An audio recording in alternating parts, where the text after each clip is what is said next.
We're at Liberty University for the National Association of Christian Lawmakers. Meet amazing people at Liberty. Every time I'm here, there's amazing people. One of the amazing people that's here is Ryan Helfenbein. And he's here permanently because he's the Vice President of Communications and Public Engagement. Now, I see him at conferences, I see him all over the place, but this is his home. And we're so glad to have you, Ryan, back to the Economic War Room. Hey, Kevin, it's an honor. Great to see you. And I'm so grateful for your friendship. I'm grateful for yours. What you mean to me personally and what you mean to Liberty University. Thank you so much for being here. It's a great school. And you're also the executive director of the Standing for Freedom Center, which is fantastic. But as I walk the campus, now the students are gone for the summer, but you didn't have any pro-Hamas protests, did you, on this campus? No, we did not, actually. And we had students who absolutely gave willingly, we were talking about this off camera, but to Israel and supporting the cause and standing for Israel as both the modern Jewish state and, of course, the Jewish people. These are the descendants of Abraham. And that love and passion goes back to Dr. Falwell, the passion for Israel and so forth. But the difference between this campus and any other college campus that you walk on, there's the faith element, there's the love for America element, all the Standing for Freedom Center elements, but there's no wokeness here. So there is no, I will say, when you say no wokeness, there's always element. This is a school, and the thing about a school is that students come from all walks of life. They're going to be challenged in those presuppositions in the classroom. And so we are a doctrinal, confessional institution. Challenged, but not herded. Right. And that's the difference with other schools. They're herded into wokeness. Here they're challenged. They're challenged to be compassionate, to be loving, to be caring, all of the good elements that you'd say, well, that's really pretty good because Black lives do matter. Yeah. That's factual. Right. That's right. But they're not herded into this idea that, well, we have to be against Israel, oppressed versus oppressors, the cultural Marxism. Those are the differences. No indoctrination, but discipleship, yes, absolutely. Well, how does it play out? I mean, you've got multiple schools here. Yeah. Business and 15 colleges, yep. We've got over 15,000 students just about in residence here with another 120,000 plus online. Wow, up to 120,000. We've got one of the largest schools in the United States of America. And so this is an incredible testament really to God's faithfulness. It is a miracle on Liberty Mountain. This is something that Doc Falwell prayed for, going all the way back to the late 60s, early 70s when he had this vision for starting a school, and he wanted it to be a world-class institution, a university that would compete on every level of academics. Athletics. And so D1, we went to the Fiesta Bowl. Some people heard about that. I will say, though we didn't prevail in the entire contest, we did win the first quarter of that game. Liberty was up on top of the Oregon Ducks. That was incredible. But no, this is a miracle. It's a special place. Anyone that comes here, as you have many times, they recognize there is something different about Liberty University. Oh, absolutely. So talk about some of the academic programs. Like, I have someone near and dear to my heart, just graduated from Liberty. And she finished up online, but graduated summa cum laude. So 4.0 all the way through, professors loved her and so forth. Tell us some unique things about because you walk through, you were going to say Madison, by the way. Congratulations. Yeah, exactly. But go through Green Hall and you see the art projects, and then tell us some amazing things going on. So we've got, everything from School of Natural Sciences, digital communications. We've got a school, we've got a nursing school, we've got a School of Engineering, School of Law. There's only one of 2 Christian universities in the country that has a School of Law. Now, some people might take exception to that. Hey, there's some schools that traditionally were Christian, but probably aren't today, that have law schools. But Liberty University is incredible in that way. School of Government, School of Business. Wokeness School of Education. We are training teachers here to be missionaries in the mission field of education. When you think about the fact that the NEA is one of the largest unions in the country controlling education, 3.2 million teachers, it's important that Christians engage in every facet of life, every vocation that is out there, that is available. Christians must engage. So this is what it means to be a champion for Christ. Well, now that's so opposite of this notion of you become Christian, so you insulate yourself, pull yourself apart from the world and hide. Right. It's a complete different worldview. Yeah, no, that's exactly right. So this is a holistic approach. Christians are to be in the world, but not of the world.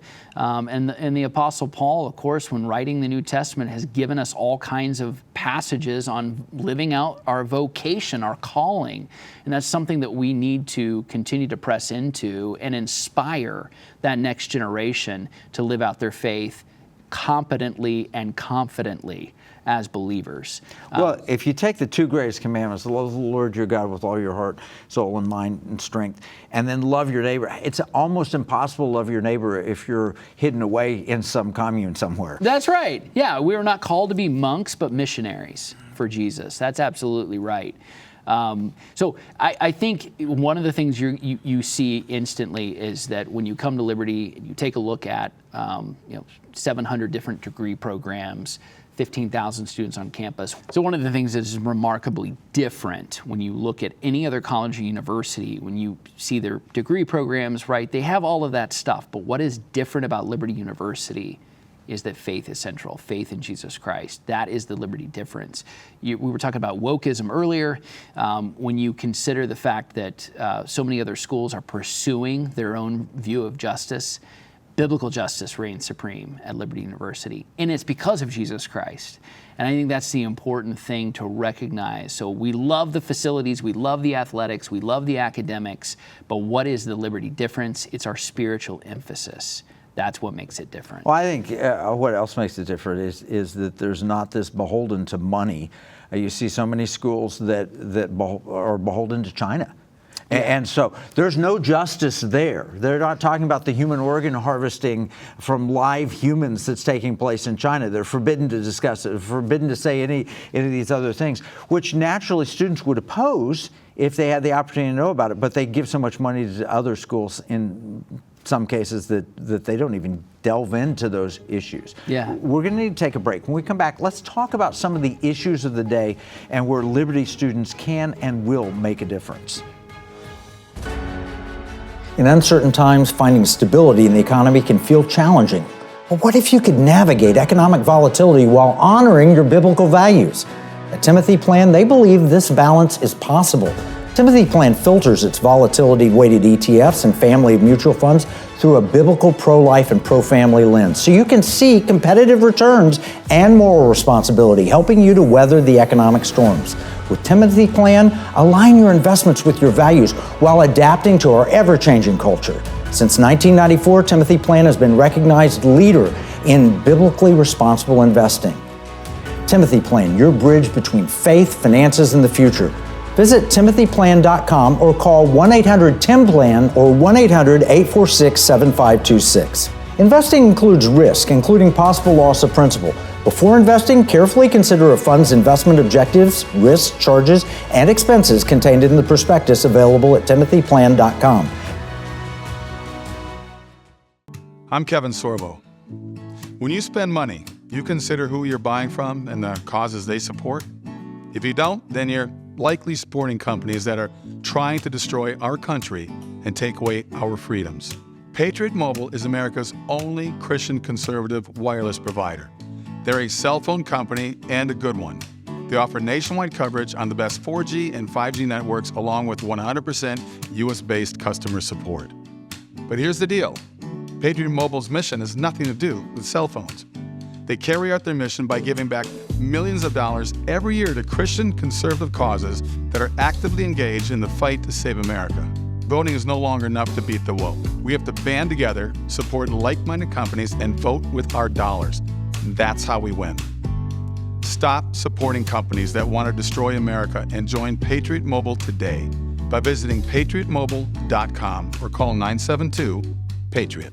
We're at Liberty University talking with Ryan Helfenbein, and he is helping direct the future of students here at Liberty. He's also heading communications, but you are also involved in the Standing for Freedom Center, so you see the things happening around the world from your perspective, politically. I mean, we're watching lawfare happen against the former president, but also against the president of Israel as well, the prime minister. So what's your perspective? What do you see happening in the world? Well, I think the weaponization of justice is absolutely despicable. It doesn't matter who is doing it, right? And there was a time where I think famously, Richard Nixon, Abraham Lincoln, there were other presidents who did this sort of thing, but not quite on this scale.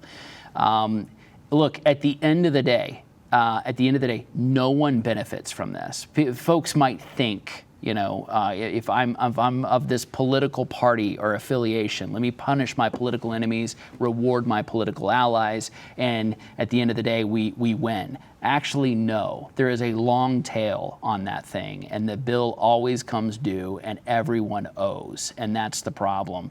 And when you create this kind of fiat justice, it becomes a tit for tat. In the same way that we have fiat currency, right? You have inflation, things become valued much less, far too many dollars chasing too few goods. I learned that from you. It's the same way with the justice system. You have justice by fiat. This was a Stalin statement that was made famous. You show me the man, I'll show you the crime. That was justice under the Soviet system. Or in Brazil with Bolsonaro. Oh, yes. It's happening. That's right. Everywhere that takes root, right, is the death of the society. It ends in totalitarianism. It has, in every case. It has to. And why does it have to? Because power ultimately is what dominates, and it creates a vacuum. In our constitutional republic, we have law and order, the rule of law, due process, all of that. And we also allow for minority, beliefs, minority political affiliation, minority faith, all of those things. That's what a free society operates on. And so when you eliminate that, then all of a sudden you create these majorities, right? And it's almost like France's revolution, where sovereignty is only determined by 51%, and the other 49, you're out of luck. No, that's the problem with democracy. Yeah. It's also the problem, it used to be that you would count on the liberal or the left position to be a little more, softer on these things. We're the hard right is the one that's crime and punishment and so forth, but they've turned totalitarian. Yeah, totally. So it is the most illiberal thing you could do today is become liberal. That term was thrown around for a long time, and I think the myth behind liberalism. Look, we talked about there was an era in the United States where I think we were living on the borrowed currency of our Christian faith and our Christian heritage for far too long, and we thought, hey, this liberal society, it really works. Secularism really works, right? If you have a dominant cultural ethos, which was the residue of our Christian founding, which allowed for this freedom to perpetuate itself for a time, but we jettisoned our faith from the public square and the public arena. We now no longer have the values and the principles that were the foundation of our freedom. That's this move from, you described to me earlier, the positive world, the neutral world, and the negative world. Yeah.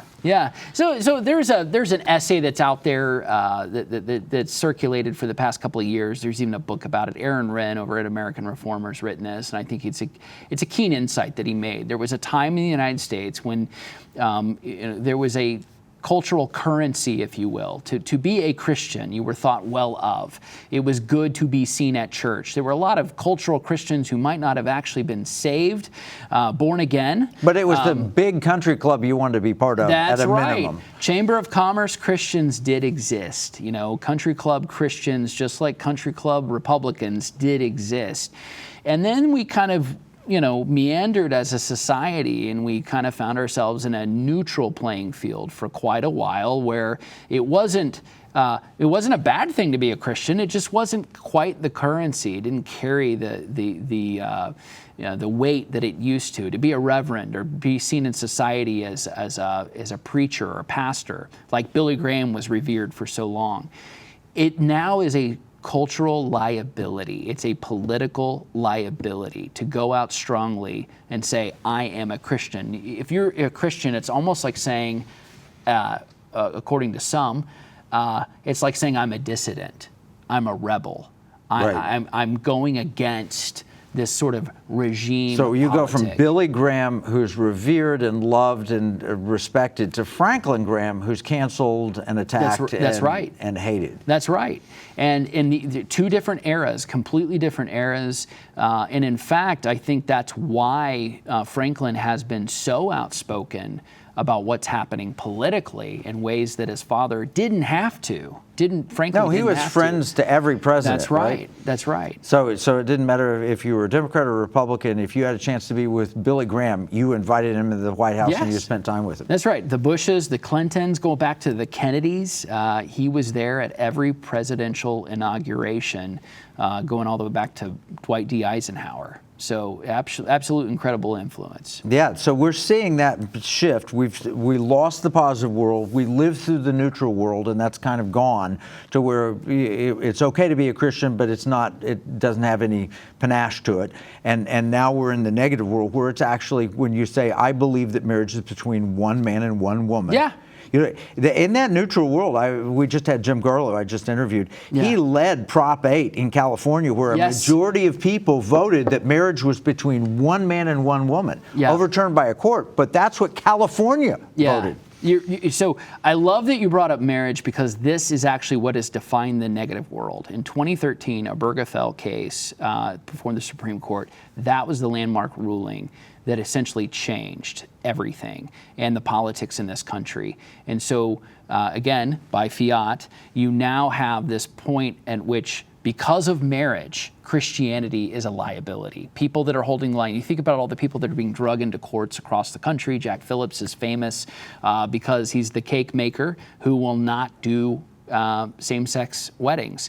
But he didn't just win once, he won multiple times, and through lawfare, this is kind of how we kind of started this whole conversation, the courts are being weaponized against him. And Obergefell is kind of what defines this new negative reality for Christians.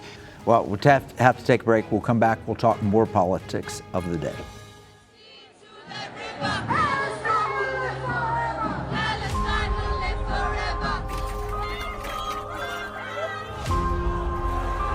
Campus protests across the country have become increasingly volatile. Tensions are high at elite schools across the U.S., with similar scenes of protesting at the New School, Yale, and MIT. The chaos we're seeing on college campuses today, some have called the long march through the institutions over 50 years ago. The worst ideologies of the 20th century have metastasized like a cancer, infecting deep pockets of American society in the 21st century, whether it be education, business, government, even the church. For decades, Americans, and Christians in particular, were sold the lie that it's possible to have American freedom, opportunity, enterprise, the American dream, without the necessary foundations of the Christian faith or Christian principles that created it. Many Christians today, having no strategy or motivation to confront the present crisis, have gone MIA, either opting for hyper-pietism or worse, feigned neutrality, as though God demands prayer without action, or that he equivocates on the shedding of innocent blood, the corruption of children, the destruction of marriage, or the perversion of justice. Freedom was never man's idea, it's God's idea. Freedom was never the natural evolution of human history. Real freedom is the inbreaking of another kingdom and another world into our own. There is no freedom without Christ. No government is above God. No government can be God. Man's utopia is impossible. It always ends in death and destruction.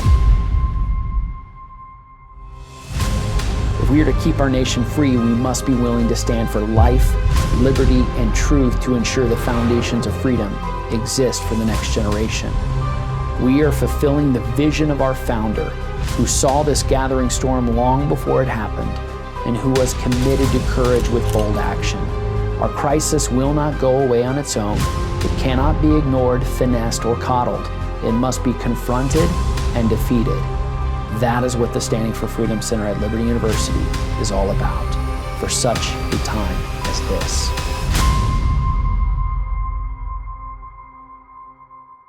We're on the Liberty University campus. I'm talking with Ryan Helfenbein. We're talking about the students here. We're talking about the church, the role the church has in politics, and we're also talking about culturally what's happening. And Ryan, we were talking about marriage as an example of how we've entered the negative world. I remember that decision that came down that said that marriage between two men or two women was equally valid in the eyes of the law, and actually forced it upon, even against the Defense of the Marriage Act and all of the efforts. That decision, one of the justices wrote a dissent and said, now this is not a license to attack Christians for their faith. But it's kind of become that, hasn't it? That's almost like a sentiment, and I appreciate the sentiment, but at the end of the day, these are two entirely different worldviews and ideologies, and one will dominate the other. In the end, there can only be one victor.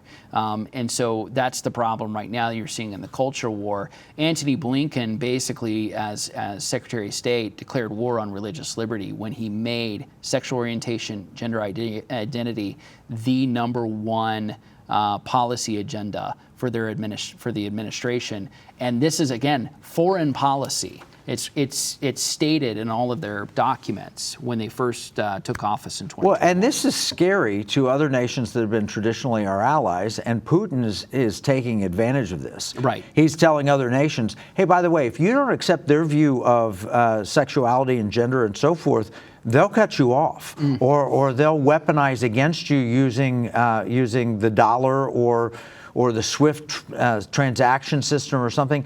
That's been a big push to this BRICS movement. A lot of those BRICS nations have a more traditional view of sexuality. They do. And they're entering BRICS. And so we're essentially turning allies into enemies. That's right. And then when you try to weaponize money to punish, now I'm no fan of Putin, he's a thug, but there's a way to be critical of both, right? Bad behavior, deserves our criticism. So you're right. I mean, when all of a sudden Putin is then pointing to areas where we have misconduct, right? It makes his job easy. So yeah, it is a priority and policy agenda of this administration to push sexual orientation, gender identity over religious liberty. And that's even SOGI, sexual orientation, gender identity. That's right. Yeah. And those new standards, by the way, they're coming after Christian schools. They're coming after accreditation, right? They want to write these standards. So far, religious liberty is still hanging on, but barely. With some interesting allies, too, because you see people that don't believe in the Bible at all whatsoever, but believe that there's such a thing as a woman. Yeah. Right? Yeah. Yeah, so you're touching on something that I love this, very perceptive. The trans movement has actually been one of the biggest blessings to Christianity, and here's why. Polling now is actually down across the board with LGBT because of the T.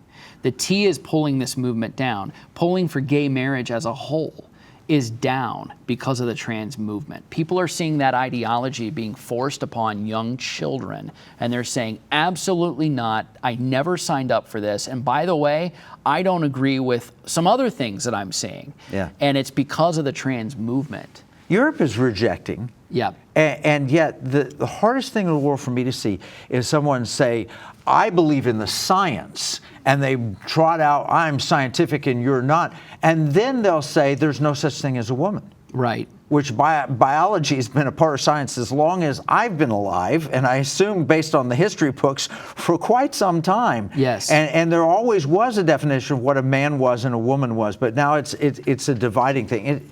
And to that degree, the left is attacking themselves. Yeah, it's exactly right. And by the way, in healthcare, I'll just say this. So I'm a dad. And, I've got 3 kids. My wife right now is with child, so we're really excited about that. Congratulations. And so we're in the room and we're looking at a heartbeat. We're just looking at a heartbeat, beats per minute, the rhythm of that heart. From the rhythm of that heart, they can tell male or female. That's Wow. science. Science does that. And so this gender ideology would overturn that and say, no. In fact, they want to, for adults, and this is a big crisis in healthcare, not to report whether you're male or female. Imagine going into cardiac arrest, and EMT doesn't know and can't treat you. It could be the difference between life and death. No, it's crazy. Just think of all of the medicines that are necessary that are different for men and women.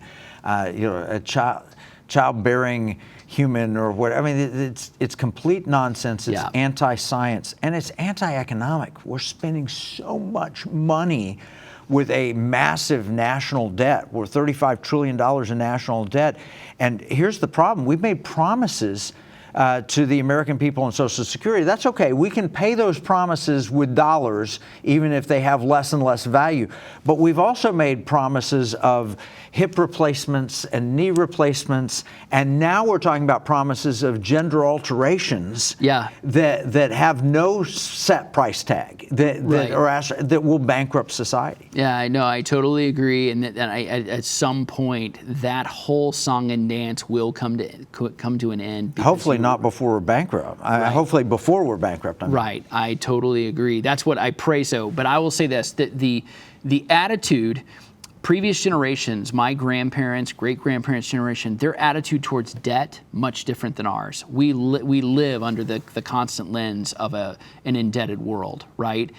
Free and easy money, over-leveraged, overextended. Most people live that way. My grandparents' generation, they would be horrified to see the national debt the way that it is today. Yeah, and then they took on the student loans, and then the Supreme Court said you can't forgive those student loans, and the president says, well, I'm going to find a way around to violate the ruling of the Supreme Court.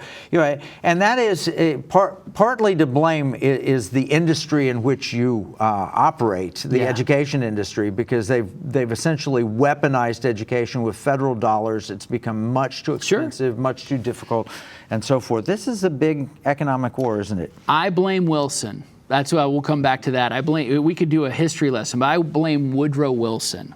That would be a whole other show topic. Yeah, we'll have to do that for another topic. But this is a massive economic war. Education is a part of it. It's hitting the international spectrum. It's hitting the domestic. It's hitting everything. But it is an economic war. Now, we're going to take everything that we've talked about with Ryan today, and we'll put it in our free economic battle plan. And you can get a copy of that at economicwarroom.com. You can sign up and you can get access to an email every week explaining our shows. Remember, what we see as a marketplace, our enemies view as a battle space. This is Kevin Freeman from the Economic War Room.